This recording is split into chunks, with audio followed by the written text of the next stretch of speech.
अजेय प्रहार चैनल में आपका स्वागत है।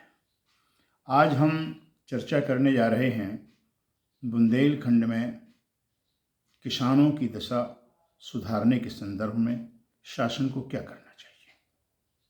मित्रों, बातें बहुत होती हैं, लेकिन परिणामोन्मुखी निर्णय और उनके क्रियान्वयन इनका अब अभाव हो चला है। इस समय श्री अन्न के उत्पादन पर बहुत जोर दिया जा रहा है, बड़ा प्रचार किया जा रहा है, प्रचार में बड़ा खर्च हो रहा है, नीतियाँ और नीतियाँ आ रही हैं, लेकिन ढाक के तीन पात हम जहाँ थे वहीं रह जा स्थिति है। दरअसल हमारी पूरी की पूरी किसान नीति दोषपूर्ण है। आज की नहीं, आज़ादी के बाद से शुरू में रासायनिक खादों का प्रचार बहुत जोर से किया गया, एकदम उससे पूरा परिवर्तन, हालांकि उससे उपज बढ़ी लेकिन बीमारियां भी बढ़ी। उसके बाद कीटनाशकों पर बहुत जोर हुआ। पहले बायोलॉजिकल कीटनाशक हुआ करते थे, मतलब एक ऐसे कीट जो कृषि की रक्षा करते थे और एक ऐसे कीट के उन कीटों पर जो आक्रमण होता था उन कीटों को भक्षण करने वाले भी कीट होते थे, वो बायोलॉजिकल था। वो पूरी की तरीके से पूरा का पूरा ठंडा चल रहा है। अब इधर रासायनिक खाद और कीटनाशक के प्रयोग से जो कैंसर और ये सब तमाम बीमारियां बढ़ी, उसके बाद सरकार ने श्री अन्न को, जिसे मिलेट्स बोलते हैं, उनके आउटलेट्स, उनके बिक्री केंद्र, उनके तमाम चीज़ें, लेकिन उनकी पैदावार बहुत कम है और जन रुचि इसलिए कम है कि पहले 2 किलो 2.5 किलो का भोजन लोग करते थे, आज 2.5 ब्रेड और 1 चाय में दिन काटने वाली पीढ़ी पैदा हो गई है। ऐसे में मिलेट्स उनको सुपाच्य कर देना जब तक कि वो श्रम ना करें, ये संभव नहीं है। तो इस प्रकार एक तो उत्पादन बहुत न्यून हो रहा है और दूसरी तरफ हम श्रमशील समाज की संरचना को पीछे धकेलते चले जा रहे हैं और हम एक एसी में पलने वाली पीढ़ी तैयार कर रहे हैं जिससे श्रम की अपेक्षा ही नहीं की जा सकती। ये कुछ ऐसे मुद्दे हैं जिन पर राष्ट्रीय स्तर पर विमर्श की आवश्यकता है, लेकिन सदनों में तो इन सब पर चर्चा ही नहीं होती। समाचार पत्रों में भी मौन ही धारण है और सोशल मीडिया भी ऐसे मुद्दों से दूर भाग रही है। तो ये चर्चा कैसे हो, ये जागरूक समाज के लिए बहुत चिंतन का विषय है। ये चेतना कैसे है?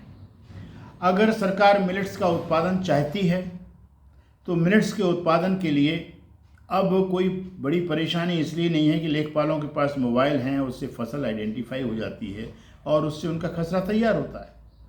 तो जो किसान वाकई में मिलेट्स बो रहे हैं, उन मिलेट्स की जो आप एमएसपी तैयार कर रहे हैं, उसके अतिरिक्त आपको प्रति एकड़ एक बहुत अच्छा आकर्षक बोनस भी देना चाहिए। जब तक आप किसानों को बोनस नहीं देंगे, आज किसानी से 50 वर्ष तक की आयु के लोग गायब हैं और नई पीढ़ी उसमें आ नहीं रही है।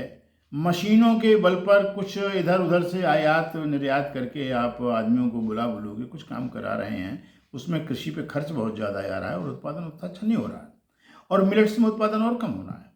तो मिलेट्स की खेती को अगर वास्तव में सरकार दिखावा न करके बढ़ावा देना चाहती है तो उसको किसानों के रकबे के हिसाब से एक आकर्षक बोनस प्रति एकड़ घोषित कर देना चाहिए।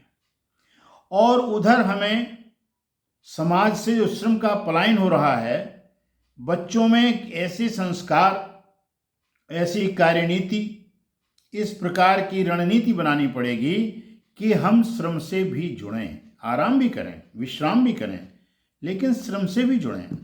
आज श्रम से न जुड़ने के कारण भांत भांत की बीमारियां बढ़ रही हैं। डायबिटीज़ का कारण बहुत बड़ा यही है कि हमारा खाने का स्तर ऐसा हो गया है और काम करने का स्तर 0 हो गया है।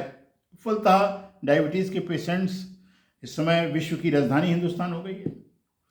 तो हम उसके पीछे कारण ये है कि सरकार की रीति और नीति पूरी तरीके से कुर्सी पर चिपके कैसे रहें हम अगला चुनाव कैसे जीत जाएं, और उसके लिए जो राष्ट्रीय रूट्स हैं, नेशनल रूट्स जिसे जड़ें कहते हैं, हम जिन जड़ों से जुड़े हैं उन जड़ों से भले कटते चले जाएं। आपका वृक्ष अगर जड़ों से जुड़ा नहीं रहेगा तो धड़ाम हो जाएगा, चाहे जितना बड़ा वृक्ष हो। तो आवश्यकता इस बात की है कि नीतियां धरातल पर कैसी आ रही हैं, उसका लाभ क्या हो रहा है समाज को, इस पर ध्यान देने की आवश्यकता बहुत अधिक है।